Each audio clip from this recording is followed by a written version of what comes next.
U.S. President Joe Biden and the First Lady Jill Biden will be traveling to Buffalo tomorrow in a show of solidarity with the grieving community. The president has already described what happened over the weekend as, quote, abhorrent to the very fabric of this nation. Let's take you to Washington as we look live at Capitol Hill. Our Washington correspondent Alex Panetta is with us with more on this story. As I said, Biden heading to Buffalo tomorrow. And it is indeed what you would expect from a president at this time, a consoler-in-chief. How much pressure is there to have a meaningful reaction at this point, Alex? As Natalie just said, people are asking for change. You hear it constantly. People are saying they want change because this one tragic incident has exposed several truths about the status quo, about racism, about online radicalization, and about guns. Here's one Buffalo resident who says she's sad, she's angry, and she's hoping something comes of this. I'm just hoping and praying that this woke up not only the Buffalo Police Department, but all the politicians up in here, the mayor, everyone. I'm hoping this was a wake-up call. And indeed, some politicians say it should be a wake-up call. Well, New York's governor is already in Buffalo, Alex, her hometown. What does she say? This is the worst case of gun violence in Buffalo's history. So what are the officials saying now?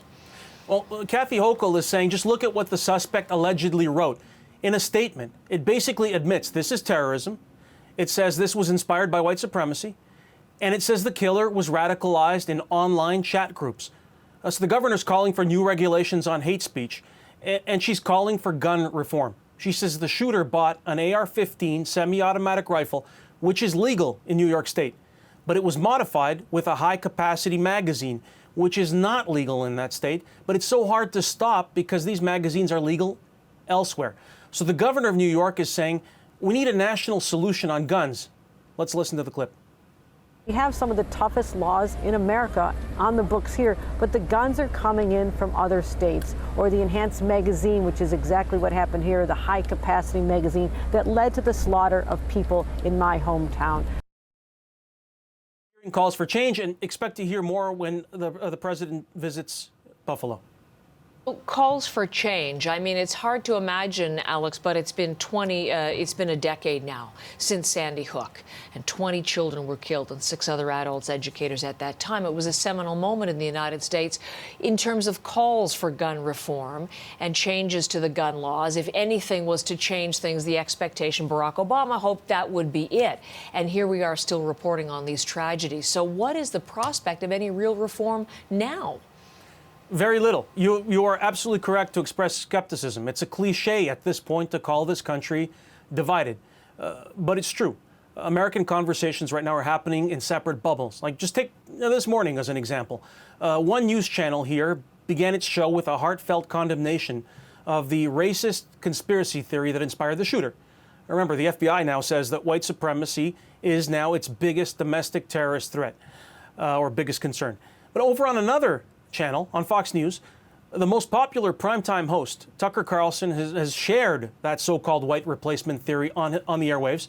And this morning on that network, there are mostly segments talking about other issues, about how radical Democrats are on other topics.